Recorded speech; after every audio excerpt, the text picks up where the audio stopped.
ఉప్పల్లో ఇవాళ డబుల్ ధమాకా జరగనుంది. ఓవైపు ఐపీఎల్, మరోవైపు తమన్ మ్యూజికల్ నైట్ ప్రేక్షకులను ఉర్రూతలూగించనుంది. రాత్రి 7:30 ఎస్ఆర్హెచ్ వర్సెస్ ఎల్ఎస్జీ మ్యాచ్ జరగనుంది. అయితే ఎస్ఆర్హెచ్ ఈసారి 300 స్కోర్ చేస్తుందని భారీ అంచనాలున్నాయి. దానికి తగ్గట్టుగానే తొలి మ్యాచ్ లో రాజస్థాన్ పై విధ్వంసం సృష్టించింది. ఇవాళ కూడా కలిసొచ్చే ఉప్పల్ స్టేడియంలో మ్యాచ్ ఉండడంతో 300 స్కోర్ లోడింగ్ అంటూ ఫ్యాన్స్ సోషల్ మీడియాలో పోస్టులు పెడుతున్నారు.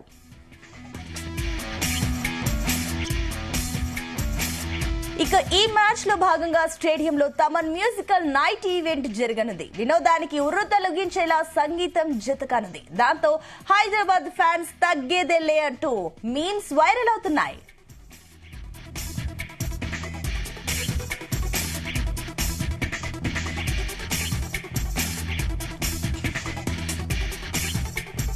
మరోవైపు ఇవాల్టి మ్యాచ్ కోసం అధికారులు అన్ని చర్యలు తీసుకుంటున్నారు. ఆర్టీసీ కూడా ప్రత్యేకంగా 24 డిపోల నుంచి 60 స్పెషల్ బస్సులను స్టేడియానికి తిప్పనుంది.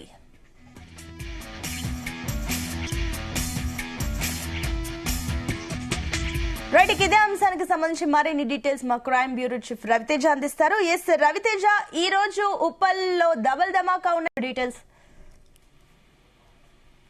హైదరాబాద్ లో జరగబోయేటువంటి రెండో మ్యాచ్ కి భారీగా ఫ్యాన్స్ ఈ రోజు తరలి వచ్చేటువంటి అవకాశం ఉంది.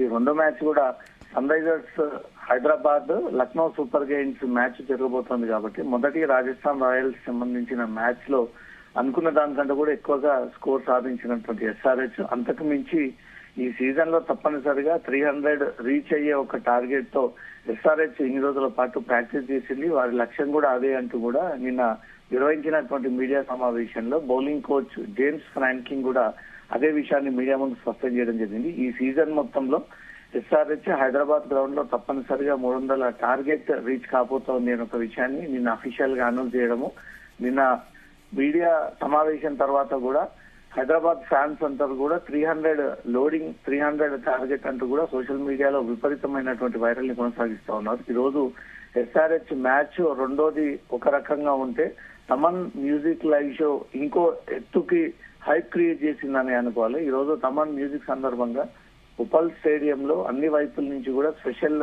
Lights, DJ sounds, musical boxes అన్నిటిని కూడా గ్రౌండ్ చుట్టుముట్టు కూడా ఏర్పాటు చేసి ఒక ప్రత్యేక స్టేజ్ ఏర్పాటు చేసి 7:30 మ్యాచ్ కంటే ముందుగానే తమన్ లైవ్ షో స్టార్ట్ చేసి గంట పాటు తమన్ సాంగ్స్ తో ఉరుతలు ఊగిన తర్వాత నెక్స్ట్ మ్యాచ్ స్టార్ట్ అయ్యేటువంటి అవకాశం ఉంది. ఇప్పటికే ఫేస్బుక్ వేదికగా ఇతర ప్లాట్ఫామ్స్ లో మాత్రం తీవ్రంగా తమన్ లైవ్ షోకి సంబంధించినటువంటి పాజిటివ్ కామెంట్స్, మరోపక్క 300 ఎస్ఆర్హెచ్ స్కోర్ అంటూ కూడా ఈ రకమైనటువంటి ప్రచారం సాగుతా ఉంది. మొన్న జరిగినటువంటి మ్యాచ్ మధ్యాహ్నం 3:30 ప్రాంతంలో అయినప్పటికీ ఎండను లెక్క చేయకుండా ఫ్యాన్స్ అందరూ కూడా లక్షలాది మంది ఇక్కడి ఉప్పల్ స్టేడియంకి చేరుకోవడం జరిగింది. ఇది 7:30కు జరగబోయేటువంటి మ్యాచ్ కాబట్టి కొంత వాతావరణంలో కూల్నెస్ పెరిగిన వెంటనే ఫ్యాన్స్ అందరూ కూడా రోడ్డు మీదకి వచ్చి హంగామా చేసేటువంటి అవకాశం ఉంటుంది. అటు ఉప్పల్ వైపు నుంచి, ఇటు సికింద్రాబాద్ నుంచి, ఇటు అంబర్పేట, రామంతపూర్ వచ్చేటువంటి ఫ్యాన్స్ అందరి కోసం మాత్రం ప్రత్యేక ట్రాఫిక్ గైడ్ లైన్స్ కూడా ఏర్పాటు చేయడం జరిగింది. వాహనాలను ఎక్కడ పార్క్ చేయాలి, ఏ గేట్ ద్వారా ఎంట్రీ అవ్వాలి, ఇవన్నీ కూడా ఎప్పటికప్పుడు ఇన్స్ట్రక్షన్స్ చేపడుతూ ఫ్యాన్స్ అందరినీ కూడా లోపలికి పంపిస్తా ఉన్నారు. ఈ రోజు జరగబోయేటువంటి ఎస్ఆర్హెచ్ ఎల్ఎస్జీ మ్యాచ్ సందర్భంగా మాత్రం భారీగా అంచనాలు పెట్టుకొని ఫ్యాన్స్ అందరూ కూడా ఈ రోజు స్టేడియానికి చేరుకుంటా ఉన్నారు. ముందు నుంచి అనుకుంటున్నటువంటి 300 టార్గెట్ ఈ మ్యాచ్ తో రీచ్ అవ్వబోతా ఉందా, నెక్స్ట్ మ్యాచ్ ఏవైనా వీళ్ళు ఆ లక్ష్యంగా ముందుకు వెళ్ళనున్నారు అనే దానిపై మాత్రం సాయంత్రం జరగబోయేటువంటి బ్యాటింగ్ ని బట్టి ఈ రోజు రిజల్ట్ ఏందనేది బయటకు వచ్చేటువంటి ఛాన్స్ ఉంది. Right Ravi Teja, thank you.